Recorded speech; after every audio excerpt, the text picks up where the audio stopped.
Good evening, everyone.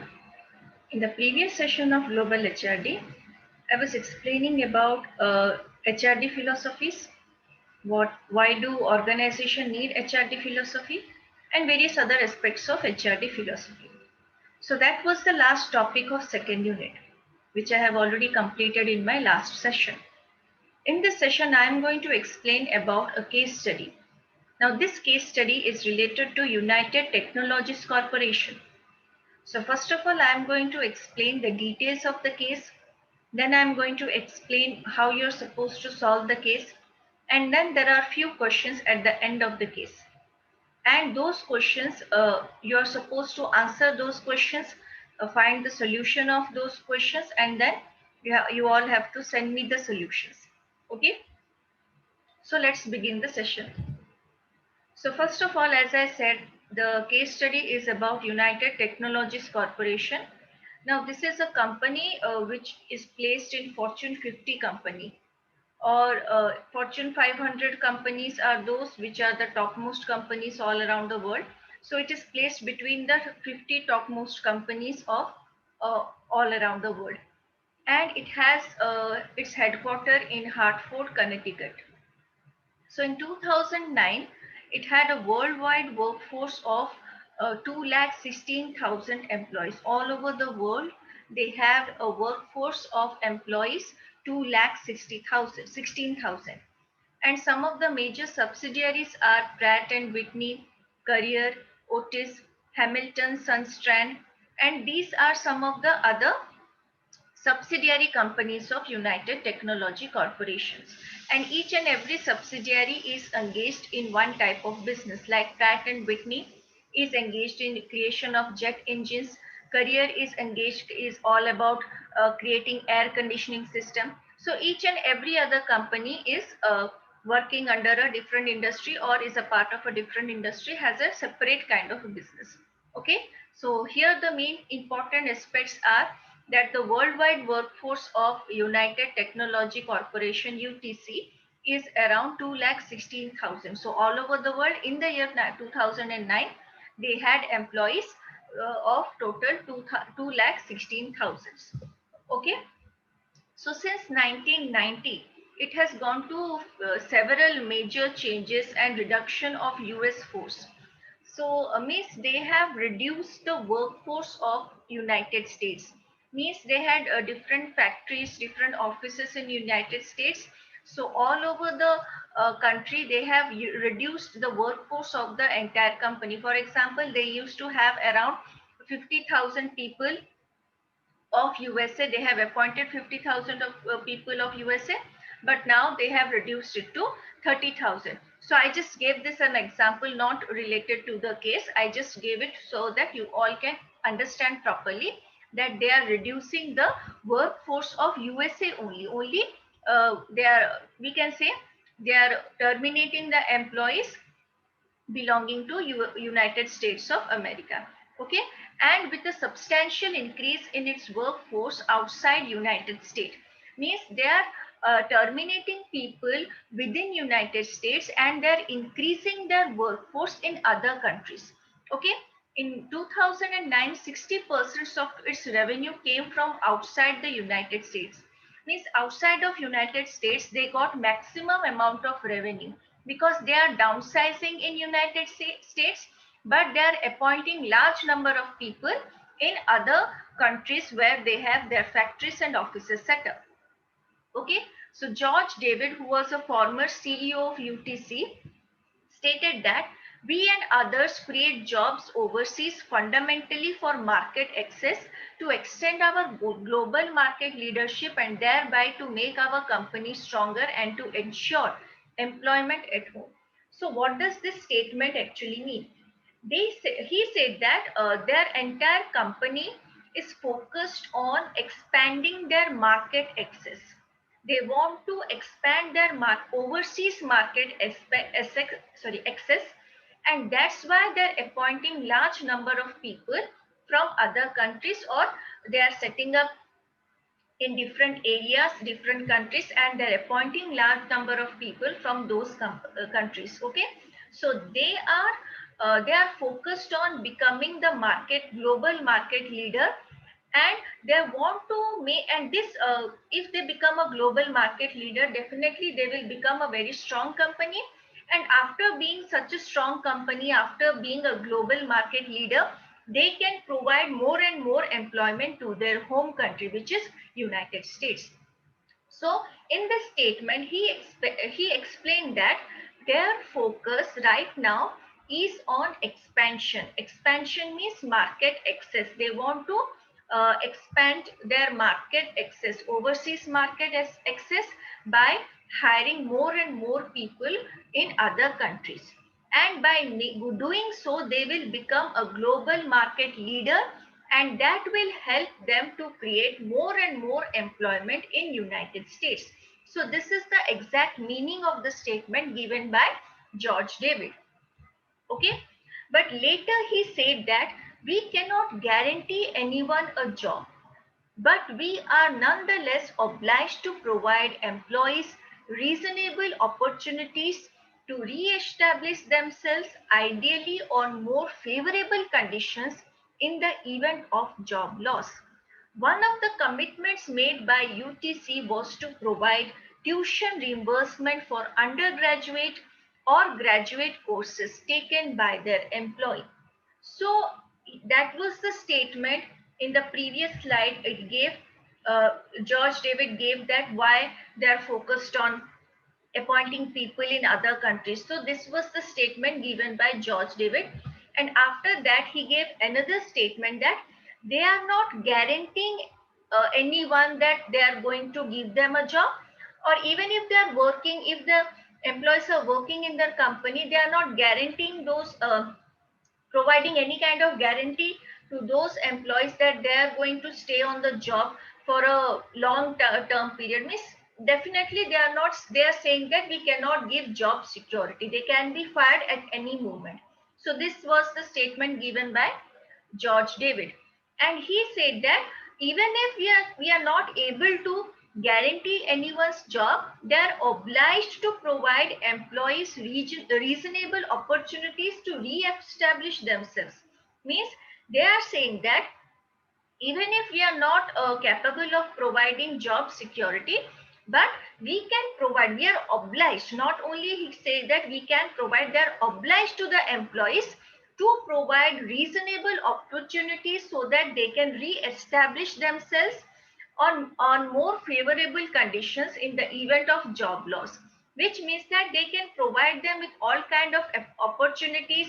They can provide them different type of training and development program, so that they can re-establish themselves after they go through the job loss, which clearly means that they are going to help their existing employees to develop themselves, so that even if they lose a job, they can easily get a job in any other organization because of the training and development and different other aspects which this company has provided to their employees.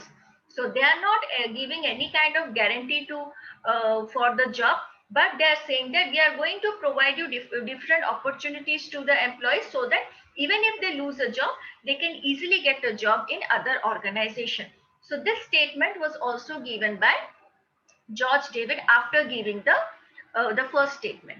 So one of the commitment which the company did was that they decided to provide tuition reimbursement for undergraduate or graduate courses taken by their employees. So they gave an opportunity to their employees that if they are going through any course, whether it is for undergraduate or graduate course, they will provide the tuition reimbursement. Means whatever tuition fees they are paying for undergraduate or graduate courses, the company is going to reimburse that amount of money. So this was the facility or commitment made by the UTC towards their employees. Okay. So there another subsidiary company which is called Pratt and Whitney. That subsidiary has been heavily impacted by the ups and downs in the world aerospace market. Aerospace means they are engaged in creation of different parts of aeroplane, or they are engaged in creation of aircrafts. So they are heavily impacted because there was a lot of ups and downs in that market.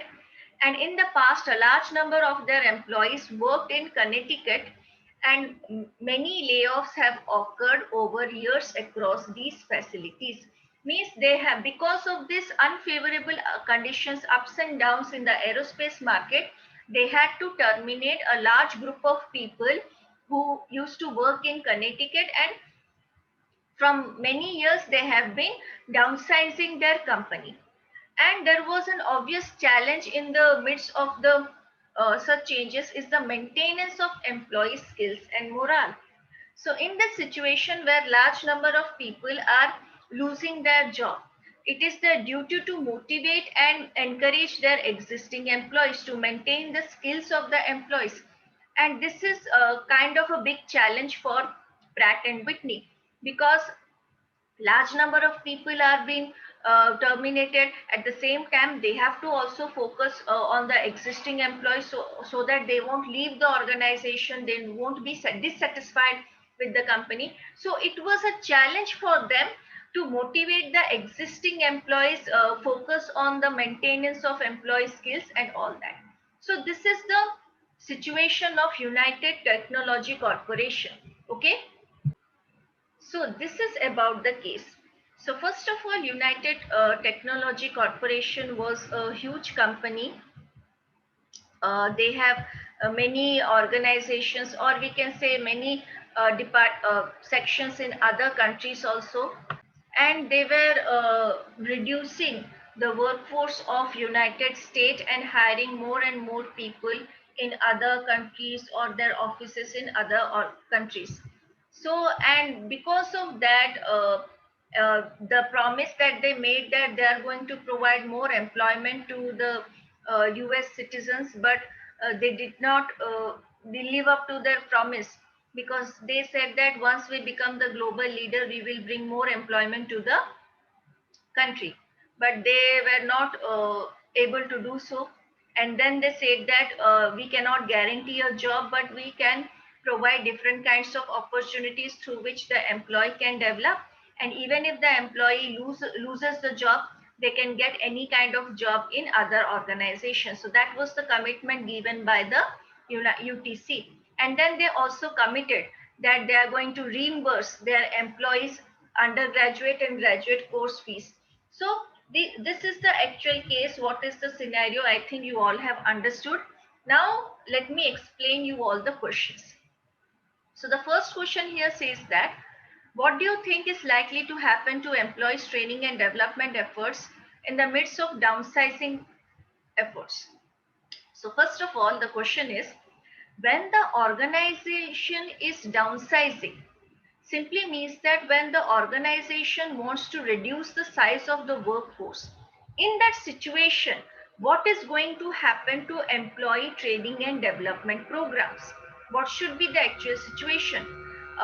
Is the company is completely focused on that area, or they are dedicated to, or they are focused on downsizing the workforce so that they do not have to spend more on large number of employees? So this is the first question which you all have to answer, that during the situation of a downsizing, to what extent a company gives importance to employee training and development efforts. Okay. The next one is, do you think employees will take advantage of tuition reimbursement program during restructuring? So once the company starts downsizing, reducing the size of the workforce, do you think the opportunity which the company is giving, that reimbursement of their tuition fees, do you really think that employees are going to take advantage of such situation, that they will go through a different kind of course and the money will be paid by the company? So that is a second question in which you all have to give your opinion. If you're in a place of the employee and you are not sure that whether you're going to stay in the organization or not, are you going to start a new course and then try to get the reimbursement tuition fee? So this is the second question. The third one says that, what happens to the employees who are laid off at the time they were taking college classes? Means what would be the condition of those employees who are in between, in middle of their course, the course is not still completed, and they are laid off, they are terminated. Now, in this situation, after being terminated, the company is not going to pay the tuition fee. So, what is going to happen to those employees? They haven't completed their course. They are spending a large amount of money, which is supposed to be reimbursed by the company, and now they don't have a job, means no reimbursement. So, in this situation, what kind of decision the company needs to take? Okay, and another question attached to it: can Pratt and Whitney maintain their commitment to tuition reimbursement in such environment? So they have made commitment. So even after those employees who are continuing some kind of course, if they are laid off, is the company going to again pay the amount of tuition or reimburse the tuition fee? Are they going to stick with their commitment or not? So these are few important, extremely important questions which you all have to answer. So how you're supposed to solve the case? Like I said, you all have to go through the case once or twice so that you can clearly understand what is the situation and how it can be managed. And then while writing down the solution, you have to write down the summary first and then specifically answer each and every question. Okay, you can also do a SWOT analysis on the company. What are the strengths and weaknesses of the company? So this is the basic procedure of solving this case. Okay, three important questions, and I think each and every one of you will give good solution to these questions. Okay, so that's it for today. In the next session, I am going to start the third unit. I will discuss the first topic of the third unit. Okay, so that's it for today. We will meet in the next session. Thank you.